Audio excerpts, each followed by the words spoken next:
வந்து தேனிக்கு வந்து ஒரு 2.5 மணி நேரம் 3.5 மணி நேரம் ஆகும். அந்த 3.5 மணி நேரத்துல நான் ஒரு 100 தடவை கால் பண்ணியிருப்பேன். இப்போ என்னன்னா இல்லையே நம்ம வீட்டுல யாரும் இப்படிலாம் ட்ரெஸ் பண்ணது இல்லையே, நம்ம வீட்டுல யாரும் இப்படி பண்ணது, என் தங்கச்சிலாம் இந்த மாதிரி பண்ணது இல்லையே, இந்த மாதிரி நான் வந்து ரொம்ப கண்ட்ரோல் பண்ணிட்டு இருந்தேன். Hello friends, welcome to my channel. நான் தான் உங்க அஸ்வின். இன்னைக்கு வீடியோவில் நம்ம ரொம்பவே சுவாரஸ்யமான டாபிக் தான் பார்க்க போகிறோம். அது என்னன்னு பார்த்தீங்கன்னா டாக்ஸிக் ரிலேஷன்ஷிப். ஸோ டாக்ஸிக் ரிலேஷன்ஷிப்னா என்ன, அதுலேயே எத்தனை வெரைட்டிஸ் இருக்குது, இப்போ ஃபர்ஸ்ட் நம்ம டாக்ஸிக் ரிலேஷன்ஷிப்பில் தான் இருக்கோமா இல்லையான்னு எப்படி ஐடென்டிஃபை பண்ணுறது, அப்படி இருக்கோம் அப்படின்னா அதுலேயே மேனேஜ் பண்ணி நம்மளால் சர்வே பண்ண முடியுமா, இல்லை அதுலேருந்து வெளியே வர்றது நல்லதா, இது எல்லாத்தையும் பற்றி நம்ம பேச போகிறோம். ஸோ இந்த மாதிரி சுவாரஸ்யமான டாபிக் பற்றி பேச நம்மளுக்கு ஒரு சுவாரஸ்யமான நபர் ஒருத்தர் தேவைப்பட்டார்.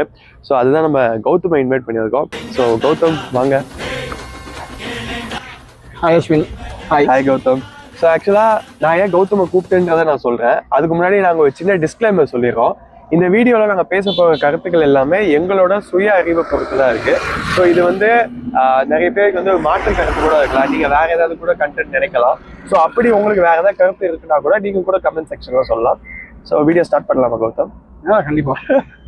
ஸோ நான் ஏன் கௌதமை கூப்பிட்டுன்றத கௌதமே சொல்லுவார். ஸோ கௌதம் சொல்லுங்க. நீங்கள் என்ன கூப்பிட்டீங்கன்னா, நீங்கள் எப்படி கூப்பிட்டீங்கன்னா, நீங்கள் தான் ஒரு டாக்ஸிக் ரிலேஷன்ஷிப் இருந்திருக்கீங்க. நீங்க கேட்டீங்க என்கிட்ட இந்த மாதிரி இருந்திருக்கீங்களா கேட்டீங்க. அப்போ நான் என்ன சொன்னா, நானே டாக்ஸிக்கா இருந்திருக்கேன் ப்ரோ, நானே வேணா வந்து நான் பேசுறேன். நீங்களே பேசுங்க. அட பாவி, ஆளை பார்த்தா டம்மி பீஸா இருக்க, பயங்கரமான ஆளா இருக்கேடா. இப்போ நான் வந்து டாக்ஸிக்கா இல்லை நான் ஃபீல் பண்றேன். ஏன்னா இப்போ நான் ஒரு நல்ல ரிலேஷன்ஷிப்ல தான் இருக்கிறேன். எனக்கு நல்லா போயிட்டு இருக்கு. நான் முன்னாடி ரிலேஷன்ஷிப் பண்ண தப்பெல்லாம் இது இப்போ நிறைய பண்ணல. ஸோ இதை நான் பேசினா கரெக்டாக இருக்குமே அஸ்வினுக்கும் தோணுச்சு, எனக்கும் தோணுச்சு. ஸோ இந்த வீடியோ வந்து பேசலாம்னு இருக்கேன். எஸ், ஏன்னா இப்போ டாக்ஸிக்ன்றது பொண்ணுங்க சைடு தான் இருப்பாங்க, பசங்க சைடு தான் இருப்பாங்க அப்படிலாம். ரெண்டு பேர் சைட்லையுமே இந்த டாக்ஸிசிட்டின்றது கொஞ்சம் இருக்குதான் செய்யும். அது எந்த அளவுக்கு ஹேண்டில் பண்ணுறதை பொறுத்து இருக்கு.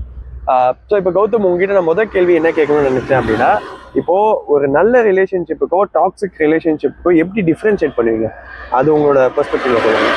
ஓகே, இப்போ ஒரு டாக்ஸிக்கான ரிலேஷன்ஷிப் எப்படின்னா, இப்போ நீங்க வந்து அந்த ரிலேஷன்ஷிப்ல வந்து நீங்களாவே இருக்க முடியாது. ஓகே, இப்போ நீங்க வந்து இப்போ வெளியில போகணும்னு நினைச்சுக்கோங்க, அதை வந்து நீங்க வந்து செல்ஃப் டெசிஷன் வந்து அந்த டெசிஷன் உங்களால எடுக்க முடியாது. ஏன் இல்ல நான் யார்கிட்ட கேட்டு வரேன், அவங்க கோவப்படுவாங்க, இங்க விட மாட்டாங்க, அவங்க கூட பேசினா அவங்களுக்கு பிடிக்காது, இவங்க கூட பேசினா அவங்களுக்கு பிடிக்காது, இந்த மாதிரி ஏதாவது ஒரு ரீசன் சொல்லிட்டே தான் இருப்பாங்க. அப்படி ஏதாவது அவங்களுக்கு தெரியாம பண்ணிட்டோம்னு வச்சுக்கோங்களேன். அப்படி தெரியாம வெளியே வந்துட்டாங்கன்னா அங்க வந்துமே அவங்க அதை பத்தி மட்டும் தான் யோசிச்சுட்டு இருப்பாங்க. யாருக்கு தெரிஞ்ச திட்டுவான், யாரும் போட்டோ எடுத்துறாதீங்க, ஸ்டேட்டஸ் போட்டுறாதீங்க, ஸ்டோரி போட்டுறாதீங்க, யாழ் பாப்பான், பார்த்தா என்கிட்ட கொஸ்டின் கேட்பான். அப்படியே வெளில போனாலும் நிம்மதியா இருக்க முடியாது, சொல்லிட்டு போனாலும் இந்த டைமுக்கு வந்துருவேன்னு சொல்லிட்டு போயிருப்பாங்க. நம்மளையும் அவசரப்படுத்திட்டே இருப்பாங்க, ஃப்ரெண்ட்ஸையும். வெளில போனோம், நான் கிளம்பணும், இல்லைன்னா ஆள் திட்டுவான், இந்த மாதிரி எனக்கு கால் பண்ணுவான். கால் பிக் பண்ணனா அவங்க பார்ட்னர் வந்து அந்த டாக்ஸிக்கா இருக்கவங்க வந்து அபியூசிவா ஏதாவது பேசுவாங்க. நீ ஏன் போன் எடுக்கல, அப்ப நீ என்ன பண்ண, ஒரு சந்தேகத்தோடய கேட்பாங்க. இப்போ ஒரு ஹெல்தியான ரிலேஷன்ஷிப் இருக்குன்னா, இப்ப வெளியில போறாங்க அப்படின்னா வந்து ஜஸ்ட் இன்ஃபார்ம் பண்ணா போதும், நான் அந்த மாதிரி என் ஃப்ரெண்ட்ஸோட போறேன், அப்படியாப்பா, சரி ஓகே பார்த்து போயிட்டு வா, போயிட்டு நான் வரும்போது சரி கிளம்பும் போது கால் பண்ணு அப்படின்னு சிம்பிளா முடிஞ்சிடும்.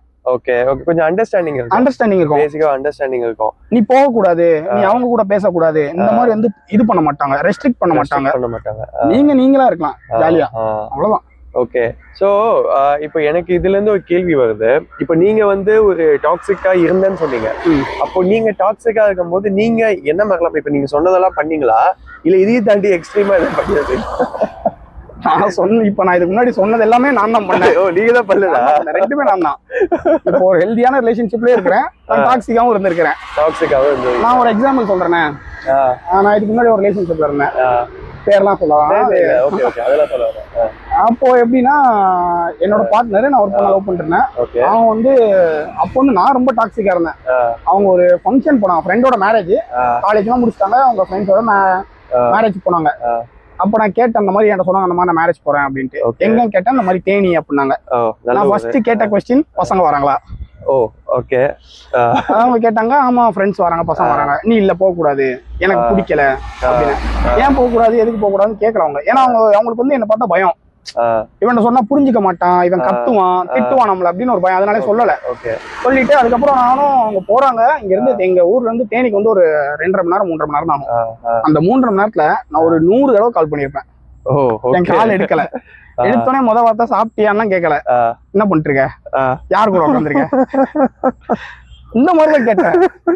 இப்ப நினைச்சா ரொம்ப அசிங்கமா இருக்கு. அத வேற ஞாபகப்படுத்திட்டீங்க. நெஞ்சமெல்லாம் பொண்ணு அறக்கு தம்பி, மறக்க முடியல. அதுதான் நான் ரொம்ப எக்ஸ்ட்ரீம் டாக்ஸிக்கா இருந்திருக்கேன். ஓகே இப்போ ஓகே சரி கட் பண்ணிக்கலாம். ஸோ கௌதம், டாக்ஸிக் ரிலேஷன்ஷிப்பை பற்றி ரொம்ப அழகாக வந்து ஒரு டெஃபினேஷன் சொன்னீங்க. இப்போ எனக்கு என்னன்னா, நிறைய பேர் நீங்கள் சொன்ன மாதிரி அந்த டாக்ஸிக் ரிலேஷன்ஷிப்பில் தான் இருக்காங்க, அது அவங்களுக்குமே தெரியுது. பட் ஸ்டில் ஏன் அதுலேயே இன்னும் இருக்காங்க, அதுலேருந்து ஏன் வெளியே வர முடியல? ஃபர்ஸ்ட் வந்து பயம் தான் அஸ்வின். ஒரு ரிலேஷன்ஷிப்ல இருக்கும் போதே அந்த பர்சனை வந்து டிபெண்ட் பண்ணியே இருப்பாங்க. ஓகே. அந்த பர்சனை விட்டு இப்ப வெளியில வந்துட்டாங்கன்னு நினைச்சுக்கோங்களேன், தனியா இருக்கிறக்கே ஒரு பயம் வந்துடும். ஓகே, இவ்வளவு நாள் கூட இருந்துட்டு என்ன அவங்களுக்கு வந்து பேசுற கால் இருக்காது, ஃப்ரெண்ட்ஸ் யாரும் இருக்க மாட்டாங்க. அந்த டாக்ஸிக் ரிலேஷன்ஷிப்ல இருக்கும்போது ஃப்ரெண்ட்ஸ் எல்லாத்தையும் அவாய்ட் பண்ணிருப்பாங்க, யாருமே இருக்க மாட்டாங்க, தனியாவே இருந்திருப்பாங்க, இவங்களை நம்பியே இருந்திருப்பாங்க. Okay okay okay. இப்ப அவங்கள டிபெண்ட் பண்ணி இருந்துட்டு மறுபடியும் அதுல இருந்து வெளியில வந்துட்டு மறுபடியும் நம்ம தனியா இருக்குமே, ஃப்ரெண்ட்ஸோட போக முடியாது, அந்த மாதிரி பெரிய பிரச்சனை இருக்கும். அந்த இதை யோசிச்சு பயப்படுவாங்க. ஓகே. அதுக்கப்புறம் என்னன்னா, இன்னொன்னு வந்து நம்புவாங்க அவங்க பார்ட்னர், என்னைக்காவது ஒரு நாள் மாறிடுவாங்க. இப்ப அவங்களே சொல்லுவாங்க, இல்ல நான் சேஞ்ச் ஆயிடுவேன், எனக்கு கொஞ்சம் டைம் கொடு, நான் சேஞ்ச் ஆயிடுவேன் சொல்லுவோம். நம்ம என்ன பண்ணுவோம், நம்ம லவ் பண்ண பர்சன், சோ நம்ம என்ன பண்ணுவோம், அவங்கள நம்புவோம், சரி பரவாயில்ல மாறிடுவாங்க, நம்ம கொஞ்சம் டைம் கொடுக்கலான்னு. கொஞ்ச நாள் நல்லா இருப்பாங்க, மறுபடியும் அந்த இதுக்கு வருவாங்க. அப்ப என்ன பண்ண முடியும், மறுபடியும் சண்டை வரும், இஷ்யூ பெருசாகும், மறுபடியும் இவங்க விலகி போகணும்னு நினைக்கும் போது ஒண்ணும் பண்ண முடியாது. அது ரொம்ப தாண்டி போகும்போது என்ன சொல்லுவாங்கன்னா, சில பேர் மிரட்டுவாங்க, நம்ம எடுத்த போட்டோஸ்லாம் இருக்கு, நான் அதை வெளியில விட்டுருவேன், உன் வீட்டுல காட்டுவேன், உன் ஃப்ரெண்ட்ஸ்ட சொல்லுவேன், நீ என்ன மாதிரி இருப்ப, நீ இந்த மாதிரிதான், என் போட்டோஸ் என்கிட்ட வீடியோஸ்லாம் இருக்கு அப்படின்னு மிரட்டுவாங்க. அதுக்கெல்லாம் பயந்துட்டே வெளியில வரக்கு யோசிப்பாங்க, வேணாம் இவ்வளவு பிரச்சனை இருக்கு நமக்கு அப்படின்ட்டு. இதுதான் மெயின் ரீசனா இருக்கும். இது கொஞ்சம் மேஜரான ப்ராப்ளமா தான் இருக்கு. பிகாஸ் டாக்ஸிக் ரிலேஷன்ஷிப்ல இருக்காங்கன்னு தெரிஞ்சு இப்ப நீங்க முதல்ல சொன்ன 2 ரீசன் ஓகே, ஒரு லாங் டேர்மா இருந்திருப்பாங்க, சரி விட்டுட்டு போக மனசு வராது. ரெண்டாவது, என்னைக்காவது ஒரு நாள் மாறிடுவாங்க. அடுத்தது வந்து ஃப்ரெண்ட்ஸ் சர்க்கிளும் பாத்தீங்கன்னா ஒரு டாக்ஸிக் ரிலேஷன்ஷிப்ல இருக்கும்போது உங்களுக்கு கொஞ்சம் கம்மியா இருக்கும். இதனாலவே நீங்க அதிக ஃப்ரெண்ட்ஸ் வச்சுக்க மாட்டீங்க. ஸோ முடிஞ்ச அளவுக்கு இந்த மாதிரி சுச்சுவேஷன்லாம் நீங்க எப்படி ஹேண்டில் பண்ணணும் அப்படின்னா, உங்களுக்கு யார் ரொம்ப ட்ரஸ்டபிளா இருக்காங்களோ, உங்க வீட்டு பக்கத்துலயோ இல்லை உங்க சைல்ட்ஹுட் ஃப்ரெண்டோ யாராவது ஒருத்தர் ட்ரஸ்டபிளா இருப்பாங்க. ஸோ அந்த ட்ரஸ்டபிள் பர்சன் கிட்ட இதெல்லாம் ஷேர் பண்ணி ஒரு ஒப்பீனியன் வாங்குறது நல்லது. பிகாஸ் நம்மளே இதை மனசுக்குள்ளேயே வச்சு டிப்ரெஷன், ஸ்ட்ரெஸ் இதை வீட்லயும் நம்ம நிறைய பேர்கிட்ட சொல்ல முடியாது. அப்படி இருக்கும்போது ஒரு நம்பிக்கையான பர்சன் கிட்ட இதை நம்ம பேசி இதுக்கு ஒரு முடிவு எடுக்கிறது ரொம்பவே நல்லது. ஸோ கௌதம், இது ஓகே, எனக்கு புரியுது டாக்ஸிக் ரிலேஷன்ஷிப் இது இருந்தோம் அதுலயே இருக்கிறது. இப்போ பசங்க சைடோ பொண்ணுங்க சைடோ இந்த பொசசிவா இருக்காங்களே, இப்ப இந்த பொசசிவ்க்கு ஏதாவது லிமிடேஷன்ஸ் இருக்கா? இவ்வளவுதான் இருக்கணும், இதை தாண்டி போச்சுன்னா இந்த பொசசிவே வந்து டாக்ஸிசிட்டி ஆயிடும். ஏன்னா இப்ப நமக்கு பிடிச்ச பொண்ணோ பையனோ வந்து அதோட பேசுறாங்க அப்படின்னா கண்டிப்பா பொசசிவ் ஆகும். நீங்க உண்மையா லவ் பண்றீங்க அப்படின்னா சின்ன ஒரு பொசசிவாது இருக்கதா செய்யும். ஸோ அப்படி இருக்கும்போது அது எப்படி ஹேண்டில் பண்றது? அது எப்படின்னா, லவ்ல வந்து பொசசிவ் இருக்கணும். ஓகே, பொசசிவ் இல்லைன்னா அது லவ்வே கிடையாது. சில பேர் சொல்லுவாங்க, எனக்குலாம் பொசசிவே கிடையாது தெரியுமா, ஒன்னும் பயங்கரமா பொசசிவ் ஆமா. வீட்டுல கொஞ்ச நேரம் வெயிட்டிங்ல போனா கூட யார்கிட்ட பேசினா என்ன பண்றீங்க அந்த பர்சன் கேட்பாங்க, அந்த சைட்ல இருக்கவங்க டாக்ஸிக்கா இருந்தா. ஓகே, அது இப்ப எல்லாமே ஒரு லிமிட் தான் அஸ்வின். இப்ப லவ்வுமே ஓவரா போச்சுன்னு வச்சுக்கோங்களேன், over love, over possessive, over அப்சசிவ்மே டாக்ஸிக்கா சேஞ்ச் ஆயிடும். ஓகே. ஒரு விஷயம் இப்ப நார்மலா ஒரு விஷயத்த இழுத்து பிடிக்கிறீங்கன்னு வச்சுக்கோங்களேன், உங்க கை தான் வலிக்கும், கொஞ்சம் விட்டு பாருங்க, ஜாலியா ஃப்ரீயா இருக்கும், அவ்வளவுதான். புரியுது. சோ அதுதான், எதுவுமே வந்து ரொம்ப ஓவரா பண்ணக்கூடாது. லவ் பண்ணாலும் சரி, இந்த பொசசிவ் வந்தாலும் சரி, கொஞ்சம் அதான் நீங்க சொல்லியிருந்தீங்களா, அளவு மீறினால் அளவுக்கு மீறினால் அமிர்தம். ஆமா, அந்த மாதிரி எதுவா இருந்தாலும் சரி, ரொம்ப ஓவரா லவ் பண்ணக்கூடாது, ரொம்ப ஓவரா பொசசிவா இருக்கக்கூடாது. நம்மளோட டே டு டே லைஃப்ல ஒரு ரொட்டீன் இருக்கும், அந்த ரொட்டீனை நம்ம ஆஸ் யூஷுவல் எப்பயும் போல ஃபாலோ பண்ணிட்டே இருக்கணும். அதுல அடிஷ்னலா ஒரு லவ், அதுல லவ் நம்ம எப்படி மெச்சூர்டா ஹேண்டில் பண்றோம்னு பொறுத்த இருக்கு. நீங்க லவ்வுக்காக மொத்தம் உங்க day to day life routine எல்லாம் விட்டுட்டு வெறும் அந்த ஒரு பர்சனை மட்டும் உங்க உலகம்னு நினைச்சிட்டு இருக்கிறது தப்புதான். ஸோ பிகாஸ் கல்யாணத்துக்கு அப்புறமும் லைஃப் இருக்கு, நிறைய பேர் வந்து புரிஞ்சுக்கிறது இல்லை. So correct. ஸோ கௌதம், இப்போ நீங்க வந்து ஒரு நல்ல ரிலேஷன்ஷிப்ல இருக்கீங்க, ஓகே. அப்படி இருக்கும்போது இந்த ரிலேஷன்ஷிப்ல ஏதாவது கண்ட்ரோல் பண்ணுவீங்களா உங்க பார்ட்னரை? நீங்க வந்து இப்படி பண்ணாத, இப்படி பேசாத அப்படின்னு கண்ட்ரோல் பண்ணுவீங்களா? ஸ்டார்டிங்ல இருந்திருக்கேன். ஸ்டார்டிங்னா லவ் பண்ண புதுசுல என்னோட பார்ட்னர் வந்து எப்படின்னா, அவங்க கொஞ்சம் மாடர்னா இருப்பாங்க, மாடர்னாவும் இருப்பாங்க, ட்ரெடிஷ்னலாவும் இருப்பாங்க. ஓகே. அவங்க எப்படின்னா கொஞ்சம் இந்த ஷார்ட்ஸ் போடுறது, டிஷர்ட் போடுறது, இந்த மாதிரிலாம் போட்டு வெளில வர்றது, அது மாதிரிலாம் பண்ணுவாங்க. ஓகே. அது வந்து அவங்களுக்கு கம்ஃபர்டபுள் தான். ஆனா எனக்கு வந்து அது என்னன்னா, எனக்கு வந்து அது புதுசா இருந்துச்சு. நான் இப்ப என்னன்னா, இல்லையே நம்ம வீட்டுல யாரும் இப்படிலாம் ட்ரெஸ் பண்ணது இல்லையே, நம்ம வீட்டுல யாரும் இப்படி பண்ணது இல்லையே, என் தங்கச்சி எல்லாம் இந்த மாதிரி பண்ணது இல்லையே, இந்த மாதிரி நான் வந்து ரொம்ப கண்ட்ரோல் பண்ணிட்டு இருந்தேன். அப்போ வந்து எனக்கு வந்து அந்த டைம்ல என்கிட்ட அவங்க சண்டை போடல, எனக்கு வந்து பேசி புரிய வச்சாங்க. இப்ப ஒண்ணும் இல்ல, இப்ப நீ வந்து வெளியில வர, இப்ப நீயும் ட்ரௌசர் போட்டு வர, நானும் ட்ரௌசர் போட்டு வரேன். நான் வந்து உன்ன சொல்றேனா, நீ வந்து இந்த ட்ரௌசர் போட்ட என் கூட வராதுன்னு, நீ மட்டும் ஏன் இந்த மாதிரி கண்ட்ரோல் பண்ற? இது வந்து எனக்கு பிடிக்கல, இதை நீ கொஞ்சம் சேஞ்ச் பண்ணிக்கோ, சேஞ்ச் பண்ணிக்கிட்டா நல்லா இருக்கும். நீயே யோசிச்சு பாரு. அப்ப நீ என்ன, நீ வந்து அப்ப நீ பாக்குறது எல்லாத்தையும் நீ வந்து என்ன சொல்றல, அப்ப நீ வந்து ஆப்போசிட்ல பாக்குறவங்க அப்படிதான் பாக்குறியா? இந்த மாதிரிலாம் பேசும்போது ஆமா இது தப்பா இருக்கு, நம்ம தான் இப்ப தப்பா இருக்கும். சரி ஓகே, நான் சேஞ்ச் பண்ணிக்கிறேன், நான் இப்ப சேஞ்ச் பண்ணிக்கிறேன். இப்ப நான் யாரையும் அவங்கள வந்து கண்ட்ரோல் பண்றதும் இல்ல, அவங்க அவங்களா இருக்காங்க, நானா இருக்கேன். எனக்கு இது பிடிச்சிருக்கு, கொஞ்சம் நல்லாவும் போகுது, சண்டை வராது, இந்த மாதிரி ஹெல்த்தியா போகுது. ஃபைன், இது நல்ல வேலிடான பாயிண்ட் தான். ஆக்சுவலா நம்ம வந்து எடுத்த உடனே சண்டை போடாம இது உட்காந்து பேசி நிறைய விஷயம் உட்காந்து பேசி புரிய வச்சாலே அந்த ரிலேஷன்ஷிப்ல வந்து மோஸ்ட் ஆஃப் த ப்ராப்ளம் வந்து சால்வ் ஆயிடும். ஸோ அதே மாதிரி கௌதம், இந்த ரிலேஷன்ஷிப்ல உங்க லைஃப்லயோ இல்லை இந்த டாக்ஸிக்கா இருக்கும் போதோ கம்பேரிசன் இருந்திருக்கா? அந்த பையன் எப்படி இருக்கா, அந்த பொண்ணு எப்படி இருக்கா, அவங்க எவ்வளோ ஏர்ன் பண்றாங்க, ஃபினான்ஷியலா அவங்க எவ்வளோ நல்லா இருக்காங்க, நம்ம மட்டும் ஏன் எப்படி இருக்கோம், நீ ஏன் எப்படி இருக்க அப்படின்ற மாதிரி கம்பேரிசன்லாம் நடக்குமா? கம்பேரிசன் வந்து எனக்கு நடந்தது இல்ல, பட் என்னோட ஃப்ரெண்ட் சர்க்கிள்ல நான் பார்த்திருக்கேன். Okay okay. ஃப்ரெண்டு ஒருத்தவங்க நல்லா டீப்பா தான் லவ் பண்ணிட்டு இருந்தாங்க. ஒரு எப்படின்னா 2 பேர் லவ் பண்ணிட்டு இருந்தாங்க. லவ் பண்ணிட்டு இருக்கும்போது ஒரு அந்த 2 பேருக்குள்ள அந்த அவங்க லவரோட ஃப்ரெண்ட் வந்து என்ன சொன்னாங்கன்னா, அவன் வந்து உனக்கு வந்து ஒர்த் இல்ல, உன் ரேஞ்சுக்கு இல்ல அவன், நீ அழகா இருக்க, உனக்கு அவன் கம்மி தான், இந்த மாதிரி சொல்ல சொல்ல சொல்ல சொல்ல இவங்களுக்கு மனசுல என்ன வந்துருச்சுன்னா, ஓ ஆமால நம்ம வந்து ஒர்த் இல்ல. நல்லாதான் போயிட்டு இருந்துச்சு லவ். டக்குன்னு அந்த டைம்ல வந்து கொஞ்சம் அவங்க சேஞ்ச் ஆக ஆரம்பிச்சாங்க. சேஞ்ச் ஆகும்போது அவங்க ஃப்ரெண்ட்ஸ், அவங்க பாய் ஃப்ரெண்டு, அவங்க லவர், அவங்க எல்லாம் பார்க்கும்போது அவங்க வந்து ஃபினான்ஷியலா ஸ்ட்ராங்கா இருக்காங்க, அவங்க வெளில போறாங்க, வெளியில கூட்டு போக மாட்டேற, வெளில போனாலும் நம்ம இவ்வளவுதான், எனக்கு வந்து எனக்கு எதுவும் வாங்கி தர மாட்டேற. அப்போ வந்து என்னன்னா சப்போர்ட் பண்ணணும், வீடு பாத்துக்கலாம் நான் இருக்கேன் அப்படின்னு. ஆனா அந்த ரிலேஷன்ஷிப் நான் பாத்துக்கிறேன்னா சப்போர்ட் இல்ல, கம்பேர் பண்ணி பண்ணி பண்ணி அவனை ஒரு மாதிரி டம்ப் பண்ண ஆரம்பிச்சிட்டாங்க. அவன் ரொம்ப டவுனா ஃபீல் பண்ணா, சொல்லுவான் எனக்கு ஏன் லவ் பண்ணேன்னு தோணுது, இது வந்து கரெக்டா போகல, இந்த ரிலேஷன்ஷிப் ஒரு மாதிரி இருக்கு, ரொம்ப கம்பேர் பண்றாங்க என்னைய, கம்பேர் பண்ணி நீ இப்படி இல்ல அப்படி இல்லன்னு பேசுறாங்க, எனக்கு வந்து ரொம்ப கஷ்டமா இருக்கு, நான் என்னோட ஃபுல் எஃபர்ட் போடுறேன், ட்ரை பண்றேன், நானும் வரதான் ட்ரை பண்றேன், அவங்க நல்லா பாத்துதான் ட்ரை பண்றேன், நல்லா தான் பாத்துக்கிறேன்னு எனக்கு தோணுது, ஆனா அவங்களுக்கு அது பத்தலன்றாங்க. நல்லாதான் போயிட்டு இருந்துச்சு ஒரு ரிலேஷன்ஷிப், அதை கம்பேர் பண்ணும்போது அது வந்து அப்படியே சேஞ்ச் ஆகுது. ஒரு பாயிண்ட் ஆஃப் வியூவே மாறுது.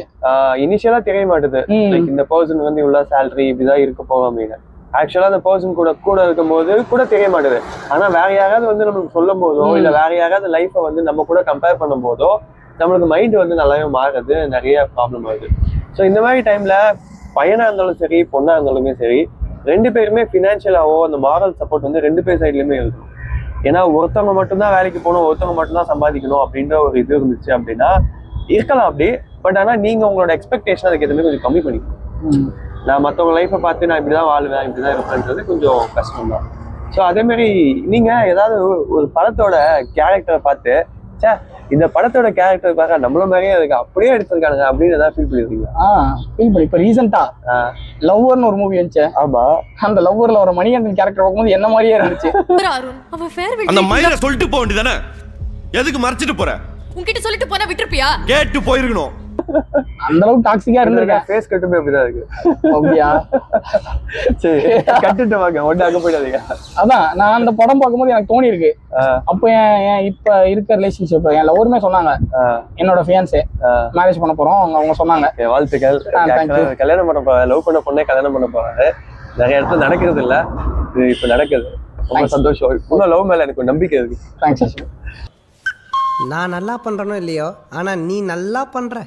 அதுதான் அவங்க சொன்னாங்க. ஃபர்ஸ்ட் நான் சொன்னேன் இந்த மாதிரி நான் ரெஸ்ட்ரிக்ட் பண்ணேன். அப்ப சொன்னாங்க அந்த படம் பார்த்துட்டு இருந்தா என்ன சொன்னாங்க, எனக்கு அந்த மூவில பார்க்கும்போது உன்ன பாக்குற மாதிரியே இருக்கு, இந்த மாதிரிதான் நீ பிஹேவ் பண்ண, எனக்கு அப்புறம் உன்னை பார்க்கவே பயமா இருந்துச்சு ஸ்டார்டிங்ல, நான் முடிவே பண்ணிட்டேன் நீ வந்து இப்படிதானே, ஆனா நீ இப்ப வந்து நல்லாவே சேஞ்ச் ஆயிட்ட. எனக்கே தோணுச்சு ஆமா நான் இந்த மாதிரி தானே பண்ணேன், இப்படிதானே நான் இருந்தேன்னு. இப்போ வந்து நான் அந்த இதோட என்ன நல்லா ரிலேட் பண்ண முடிஞ்சுச்சு அந்த படம் வந்தப்போ. ஓகே. ஸோ கௌதம், இப்போ இந்த டாக்ஸிக் ரிலேஷன்ஷிப்லேயே பார்த்தீங்கன்னா பிஃபோர் மேரேஜுக்கு முன்னாடி சில பேர் நல்லா தான் இருக்காங்க, ஆஃப்டர் மேரேஜுக்கு அப்புறம் தான் ரொம்ப டாக்ஸிக் அதிகமாகிடுது. ஸோ அதை பற்றி என்ன நினைக்கிறீங்க? அது ஏன் அப்படி? இப்போ பிஃபோர் மேரேஜ் முன்னாடி லவ் பண்ணிட்டு இருந்திருப்பாங்க. சில பேர் லவ் மேரேஜாக இருக்கலாம், இல்லை அரேஞ்ச் மேரேஜாகவே இருக்கலாம். ஓகே. இப்போ வந்து எப்படின்னா இப்போ நான் வந்து சொல்றேன், இப்போ வந்து பையன் வீட்டில் நடக்கிற சொல்றேன் என்ன நடக்கும்னு. ஏன்னா நான் பார்த்திருக்கேன், நான் அதை வச்சு சொல்றேன். நான் எனக்கு இன்னும் மேரேஜ் ஆகல, பார்த்து வச்சு சொல்றேன். எப்படின்னா இப்போ ஒரு நம்புங்க இப்போ ஒரு பொண்ணு வந்து புதுசா கல்யாணம் பண்ணி நம்ம வீட்டுக்கு வரோம் அப்படின்னா, இப்போ மேக்ஸிமம் எப்படின்னா நியூக்ளியர் ஃபேமிலியா தான் இருப்பாங்க.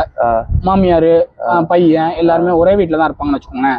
அந்த டைம்ல என்ன பிரச்சனை ஆகும்னா, ஒரு பொண்ணு புதுசா உள்ள வரும்போது பையனோட அம்மாக்கு என்ன தோணும்னா, இப்ப இவ்வளவுனா நம்ம பையன் நம்ம கண்ட்ரோல்ல இருந்தான், இப்போ ஒருவேளை ஒரு புதுசா அவங்க ஒய்ஃப் வரும்போது அவங்க கிட்ட சேஞ்ச் ஆயிடணும், ஃபுல்லா அவங்க கண்ட்ரோல் போயிடுவானோ. அந்த பொசசிவ் இருக்குல்ல, அந்த பொசசிவ் வந்து அந்த பொண்ணு மேல வந்து அவங்க வெறுப்பா மாறும். அப்போ வந்து என்னன்னா, இப்போ ஒருத்தவங்களுக்கு பிடிக்கலன்னா அவங்க பண்ற சின்ன சின்ன விஷயம் கூட அவங்களுக்கு வந்து தப்பா தெரியும். அவங்க நல்லதே பண்ணாலும் அவங்களுக்கு வந்து அதுல ஒரு குறை கண்டுபிடிப்பாங்க. நல்லாவே சமையல் பண்ணிருந்தாலும் இல்ல இது சரியில்லை அப்படிம்பாங்க. அப்போ வந்து என்ன பண்ணுவாங்க, அந்த ஒய்ஃப் அந்த பொண்ணுக்கு என்ன தோணும், ஏன் இவங்க நம்மளுக்கு குறை சொல்லிட்டே இருப்பாங்கன்னு அந்த பையன்கிட்ட போய் சொல்லுவாங்க. அந்த பையனுக்கும் அம்மாவுக்கும் ஒரு நல்ல பாண்டிங் இருக்கலாம் மேரேஜுக்கு முன்னாடி. அப்படி சொல்லும் போது நீ ஏன் எங்க அம்மா பத்தி குறை சொல்ற அப்படின்னு அவங்களுக்குள்ள ஒரு சண்டை வரும். சண்டை பெருசாகும். அப்புறம் 3 பேருமே பேசிக்க மாட்டாங்க, உட்காந்து பேசுற ஐடியாலே இருக்க மாட்டாங்க. அப்போ அப்படி இருக்கும்போது அது எப்படி ஹேண்டில் பண்றது? ஏன்னா எல்லா அம்மாவும் எல்லா மருமகளும் அப்படிதான் சொல்ல முடியாது. அப்படி இருக்கும்போது அது எப்படி ஹேண்டில் பண்றது? அது எப்படி ஹேண்டில் பண்றதுன்னா, பேசினாதான் ஹேண்டில் பண்ண முடியும். இதை வந்து 2 பேருமே புரிஞ்சுக்கணும். இப்போ மாமியார் இருக்காங்கன்னா அவங்களும் புரிஞ்சுக்கணும், நம்ம பையன் தானே, நம்ம பையன் சந்தோஷமா இருந்தா நமக்கு நல்லது தானே, அவங்க சந்தோஷமா இருந்தா நமக்கு நல்லா தானே இருக்கு, பாக்குறதுக்கு நல்லா தானே இருக்கும், அந்த மாதிரி அவங்களுக்கு தோணணும். அதே மாதிரிதான் பையன். இப்போ வந்து இன்னொன்னு என்னன்னா, ஒரு பெரிய இது அஸ்வின், இப்போ எப்படின்னா, இப்போ வந்து ஒய்ஃப் வந்து குறை சொல்றாங்கன்னு வச்சுக்கோங்களேன். அப்போ வந்து நீங்க ஒய்ஃப் வந்து உங்கள்கிட்ட சொல்றாங்கன்னா, உங்க அம்மாவும் பக்கத்துல இருக்காங்கன்னா, அந்த டைம்ல வந்து நீங்க அம்மாவும் விட்டு கொடுக்க கூடாது. நீங்க வந்து இப்ப நீங்களும் ஒய்ஃப் இருக்கும் போது நீங்க சொல்லி உங்க அப்போ வந்து எப்படின்னா, நீங்க அப்ப சொல்லிக்கலாம், விடு அவங்க அப்படிதான், நீ அவங்ககிட்ட பேசிக்காதுன்னு. உங்க ஒய்ஃபை விட்டு கொடுக்க கூடாது. நான் உனக்காக தான் இப்ப பேசினேன், இப்ப நான் வந்து அவங்ககிட்ட நான் பேசியிருந்தேன்னா சண்டையா இருக்கும், அது கரெக்டா இருக்காது அப்படின்னு சொல்லி நீங்க 2 பேருக்குமே கரெக்டா அண்டர்ஸ்டாண்ட் பண்ணி போகணும். அப்படி இருந்தா மட்டும்தான் கரெக்டா இருக்கும். இல்லைன்னா சண்டை வந்துட்டு தான் இருக்கும். புரியுது. இப்போ இது வந்து பொண்ணு வந்து பையன் வீட்டுக்கு வருது, அப்போ இந்த டாக்ஸிக். அது பொண்ணு வீட்டு சைட்ல ஏதாவது டாக்ஸிக் அங்க ஏதாவது ப்ராப்ளம் வருமா? அப்படியும் வரும். அது எப்படின்னா, இப்போ வந்து அதான் இப்ப நீங்க நம்ம சொன்னோம்ல, பிஃபோர் மேரேஜ் முன்னாடி நம்ம பார்ட்னர் கம்பேர் பண்ணுவாங்க அப்படின்னு. ஆஃப்டர் மேரேஜ்க்கு அப்புறம் அவங்க வீட்டுல கம்பேர் பண்ணுவாங்க. சில பேர் பொண்ணோட வீட்டுல, ஏன் நீங்க இன்னும் இப்ப சில பேர் இருப்பாங்க பைக் வச்சிருப்பாங்க, நீ ஏன் இன்னும் கார் வாங்காம இருக்க, நீ வீடு வாங்கலாம்ல, நீ தனியா போயிடலாம்ல, ஏன் இப்படி பண்றாங்க. இப்போ வந்து நீங்க வந்து அந்த பொண்ணு போய் சொல்லுவாங்க, இந்த மாதிரி என் மாமியார் வந்து இந்த மாதிரி ட்ரீட் பண்றாங்க அப்படின்னும் போது அவங்க என்ன சொல்லுவாங்கன்னா, இது அவங்க பொண்ணா இருந்தா அப்படி பண்ணுவாங்களா, இப்ப அவங்க பொண்ணு ஒரு வீட்டுக்கு வாழ போகுதுன்னா அவங்க பொண்ணு அந்த மாதிரி அவங்க ட்ரீட் பண்ணுவாங்களா, அப்போ வந்து அவங்க கேட்பாங்களே, இதை நான் வந்து கேட்கிறேன் அப்படின்னு சொல்லி அந்த பொண்ணோட அம்மா வந்து சில பேர் வந்து பையன் கால் பண்ணி பேசுவாங்க, ஏன் அம்மா இப்படி பண்றாங்க, ஏன் இந்த மாதிரி பண்றாங்க, நீங்க ஏன் இங்க இருக்கீங்க, நீங்க தனியா போயிடலாமே, ஏன் நீங்க ஒரு கார் வாங்கிக்கலாமே, இந்த மாதிரி பேசுவாங்க, கம்பேர் பண்ணுவாங்க. அவங்க ஃப்ரெண்டு தானே, ஏன் பையன் இந்த மாதிரி என் சின்ன பொண்ணோட மருமகள்லாம் கார் வச்சிருக்காங்க, நீங்க வாங்கலாமே அப்படி பேசும்போது நமக்கு என்ன தோணும், நம்ம இனிமேல் அந்த சைடு போகக்கூடாது, அவங்க வீட்டுக்கு போகக்கூடாது, இல்ல நான் உங்க வீட்டுக்கு வரமாட்டேன் அப்படின்னு சொல்லி வரும்போது சண்டை பெருசாகும். எல்லா சைடுமே இருக்கு, எல்லா சைடுமே வந்து பக்குவமா ஹேண்டில் பண்ணணும். ஆமா, கண்டிப்பா. ஸோ எனக்கு தெரிஞ்ச உங்களை கல்யாணம் பண்ணிக்க பொண்ணு ரொம்ப கொடுத்து வச்சுன்னு நினைக்கிறேன். அப்படியா? இருந்தா ரொம்ப ஹாப்பி தான். சும்மா சொன்ன விடுங்க. ஏப்ரல் ஃபூல் ஏமாத்திட்டானே. ஸோ கௌதம், இப்போ வந்து டாக்ஸிக் ரிலேஷன்ஷிப்ல இருக்காங்க, நம்ம வீடியோ பார்த்து தெரிய வருது. மேபி அவங்க நினைக்கலாம் நம்ம தான் டாக்ஸிக்காக இருக்குன்னு, அது ஒரு பக்கம். இப்போ டாக்ஸிக் ரிலேஷன்ஷிப்ல இருக்கிறவங்க கிட்ட என்ன பண்ணலாம், அதே ரிலேஷன்ஷிப்ல இருந்து மேனேஜ் பண்ண முடியுமா, இல்லை அது வந்து வெளியே வரணுமா, இந்த 2 டிசிஷன்ல எது எடுக்கும்? ஃபர்ஸ்ட் சொல்லணும்னா டெசிஷன் எடுக்கிறது அவங்க தான். ஓகே, நம்ம சொல்ல முடியாது. நீங்க வெளியே வந்திருக்கேன்னு சொல்ல முடியாது, ஏன்னா அவங்க பார்ட்னர் பத்தி அவங்களுக்கு தான் தெரியும். ஆமா, இப்போ வந்து கொஞ்சம் கொஞ்சமா சேஞ்ச் ஆயிட்டே வராங்கன்னா சரி ஓகே இவன் திருந்திடுவான், இவங்க மாறிடுவாங்க, இவன்ல இவன் யார் வேணா மாறிடுவாங்க அப்படின்னு சொல்லி அவங்க அந்த ரிலேஷன்ஷிப்ல கண்டினியூ பண்ணலாம். ஓகே, இல்ல அவங்க பண்ணதே திரும்ப திரும்ப பண்ணிட்டு இருக்காங்க, ரொம்ப வருஷமா நான் மாறிடுவேன்னு சொல்லிட்டு மாறாமலே இருந்தானா, என்னோட சஜஷன் என்னன்னா ப்ளீஸ் வெளியே வந்துருங்க, அதுல இருக்க வேணாம், அதுல இருந்து ஒரு யூஸும் கிடையாது. லவ் பண்றப்ப எவ்வளவு டாக்ஸிக்கா இருந்தாங்கன்னா ஆஃப்டர் மேரேஜ் ரொம்ப கஷ்டப்படுவாங்க. ஆமா, எல்லாத்துக்கும் சண்டை போட்டுட்டே இருப்பாங்க, அந்த மேரேஜ் லைஃப் நல்லா இருக்காது. வெளியில வரதான் வாழ்க்கையிலே நிம்மதியே இருக்காது. புரியுது. சரி ஓகே, இப்ப நீங்க சொல்ற மாதிரி முடிஞ்ச அளவுக்கு ட்ரை பண்ணி பாக்குறாங்க, அப்படி முடியலன்னு சொல்லிட்டு வெளியே வராங்க. இப்போ வெளியே வர்றது ஓகே, பட் அந்த தனிமையை வந்து எப்படி ஹேண்டில் பண்றது? ரொம்ப ஈஸியானதெல்லாம் இல்லை. இவ்வளவு நாள் ஒரு பர்சன் கூட இருந்துட்டு சடனா வெளியே வரணும் அப்படின்னா அது உண்மையிலே ரொம்ப கஷ்டமான ஒரு, இந்த டைம் போகிறதே ரொம்ப கஷ்டம். ஸோ அப்போ இவ்வளவு நாள் இந்த பர்சனுக்காக நிறைய பேர் அவாய்ட் பண்ணியிருப்பாங்க. ஸோ இப்போ யாருமே இல்லாத மாதிரி இருப்பாங்க. அப்போ என்ன பண்றது? அந்த எம்டினஸை எப்படி ஹேண்டில் பண்றது? ஃபர்ஸ்ட் எப்படின்னா, இப்போ அந்த ரிலேஷன்ஷிப்ல இருந்து வெளியில வந்துட்டாங்க அப்படின்னா, வெளியே வர ட்ரை பண்றாங்க அப்படின்னா மேக்ஸிமம் அவங்க தனியா இருக்கிறத அவாய்ட் பண்ணணும். ஓகே. அவங்கள பிஸியா வச்சுக்கணும். அவங்களுக்கு பழைய ரொட்டீன் நிறைய இருந்திருக்கும். அதாவது எப்படின்னா, அவங்க இப்ப காலையில எழுந்துச்சு வாக்கிங் போயிருக்கலாம், ஜாகிங் போயிருக்கலாம், ஜிம்முக்கு போயிருக்கலாம். அதெல்லாம் அந்த ரிலேஷன்ஷிப்ல இருக்கும்போது சில பேர் பண்ணிருக்க மாட்டாங்க. அந்த டாக்ஸிக்கான ரிலேஷன்ஷிப்ல இருக்கும்போது நல்லா தூங்கி இருக்க மாட்டாங்க, நல்லா சாப்பிட்டு இருக்க மாட்டாங்க, அவங்களாவே இருந்திருக்க மாட்டாங்க. இப்ப அதுல இருந்து வெளியில வரும் ட்ரை பண்ணும்போது இவங்க விட்டது எல்லாத்தையும் திரும்ப கண்டினியூ பண்ணணும். வாக்கிங் போலாம், ஜாகிங் போலாம், பக்கத்துல பார்க் இருக்கா, பார்க்ல நடந்து போலாம், மியூசிக் கேட்கறது பிடிக்கும், அந்த இது மாதிரி இருந்துச்சுன்னா மியூசிக் கேட்கலாம், டான்ஸ் பண்ணலாம். அவங்க டிராயிங் பண்றது பிடிக்கும்னா டிராயிங் பண்ணலாம். அதுவும் இல்லை அப்படின்னா ஃப்ரெண்ட்ஸ் கிட்ட நிறைய பேசலாம். ஓகே. அவங்களோட மனசுல இருக்கிறத சொல்லலாம். எனக்கு இதெல்லாம் நடந்துச்சு. அதுவும் எப்படின்னா நம்பிக்கைக்குரிய ஃப்ரெண்ட்ஸ் வேணா சொல்லலாம்.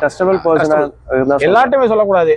எனக்கு இந்த மாதிரி ஆயிடுச்சு கிண்டலாவும் எடுத்துப்பாங்க சில பேர். என்னன்னா சில ஃப்ரெண்ட்ஸ் என்னன்னா நம்ம வீக்னஸ் வச்சு நம்மள இது பண்ணுவாங்க. ஓகே, இவனை இது சொன்னா ஹர்ட் பண்ணிடலாம் அப்படின்னு. அந்த மாதிரி ஆட்கள்கிட்ட சொல்லக்கூடாது. சோ நீங்க வந்து ரொம்ப மேக்ஸிமம் வந்து தனிமை வந்து அவாய்ட் பண்றதே நல்லா தான். அதுவே உங்களை ரொம்ப வந்து டிஸ்டர்ப் ஆகும். மறுபடியும் அந்த பர்சன்டே பேசலாம் தோணும். இப்ப நம்ம தனியா இருக்கிறதுக்கு நம்ம அவன்கிட்ட பேசிடாம மறுபடியும் அதே போய் விழுவாங்க. அந்த தப்பெல்லாம் பண்ணவே கூடாது. அதுதான் தப்பு. அப்படி ரொம்ப முடியலையா, உங்க ஃபேமிலி கிட்ட கூட சொல்லலாம். உங்க ஃபேமிலி வந்து உங்களை வந்து குறை சொல்ல மாட்டாங்க, இதுக்கப்புறம் இதை வச்சு குறை சொல்ல மாட்டாங்க, இதை வச்சு திட்ட மாட்டாங்க, இல்ல எதுவும் பண்ண மாட்டாங்கன்னு நீங்க சொல்லலாம். இல்லைன்னா ஃப்ரெண்ட்ஸ் கூட இருங்க. இந்த மாதிரி உங்க ரொட்டீனை ஃபாலோ பண்ணாலே கரெக்டா. முடிஞ்ச அளவுக்கு பிஸியா வச்சுக்க சொல்றீங்க. பிஸியா வச்சுக்கிட்டாலே நெகட்டிவ் தாட்ஸ் அதிகமா வராது. ஸோ உங்களுக்கு வந்து இப்போ நீங்க சொன்ன மாதிரி இப்போ காலைல ஒரு ஜாகிங்கோ, ஜிம்மோ, எக்ஸசைஸ், அதுக்கப்புறம் வேலையை விட்டு வந்தா ஏதாவது உங்களுக்கு அடிஷ்னல் ஸ்கில்ஸ் லேர்ன் பண்றது, இந்த மாதிரி விஷயத்துல எல்லாம் ஃபோக்கஸ் பண்ணீங்க அப்படின்னா உங்களுக்கு யோசிக்கிறதுக்கு டைம் இருக்காது. ஸோ நிறைய ப்ராப்ளம் வந்து சும்மா இருக்கிறதுனால தான் வரும். ஆமா, இந்த டாக்ஸிக்கா ஆகுறதே பாத்தீங்கன்னா சும்மா இருக்கும்போது உங்களுக்கு யோசிக்க தோணும், கிரிமினலா யோசிக்க தோணும், தேவையில்லாத நிறைய யோசிக்க தோணும். ஸோ முடிஞ்ச அளவுக்கு உங்களை பிஸியா வச்சுக்கோங்க. நாங்க வந்து பேசுறது வந்து கொஞ்சம் ஜாலியா இருக்கிற மாதிரி தான் இருக்கும். நம்மளே தான் சொல்லிக்கிறோம் அதிகம். பட் இருந்தாலுமே வந்து இதை ஒரு டாக்ஸிக் ரிலேஷன்ஷிப்ல வந்து பார்க்குற உங்க பெர்ஸ்பெக்டிவ்ல வந்து கொஞ்சம் கஷ்டமா தான் இருக்கும். பட் ஸ்டில் இது உங்க கையில தான் இருக்கு. உங்களை நீங்க எப்படி பக்குவப்படுத்துறீங்க, எப்படி உங்களை வந்து மேம்படுத்துறீங்க, அதை பொறுத்து தான் உங்க லைஃபும் மாறும். So yes, thank you Gautham. Thanks for this video. Thank you. So கண்டிப்பா இந்த வீடியோ மூலியமா நிறைய மக்களுக்கு வந்து ஒரு நல்ல கருத்தை தான் நம்ம வந்து பதிவு பண்ணியிருக்கோம். ஸோ அதை நான் கண்டிப்பா சொல்லுவேன், அதுவும் நானே சொல்லுவேன், நம்புறோம். ஸோ எஸ், மறுபடியும் ஒரு நல்ல வீடியோ வந்துச்சுன்னா நம்ம மறுபடியும் கொலாபரேட் பண்ணி ஒரு வீடியோ போடுறோம். கண்டிப்பா. தேங்க்யூ. அப்படி டாக்ஸிக்கா இருந்தா மாத்திக்கோங்க ஃப்ரெண்ட்ஸ். அப்படி உங்க பெர்ஸ்பெக்டிவ்லயும் இதை விட மோசமான டாக்ஸிக்லாம் இருக்கு அப்படின்னா கூட கமெண்ட் செக்ஷன்ல சொல்லுங்க, நாங்களும் கேட்டுக்கிறோம். தேங்க்யூ, பாய்.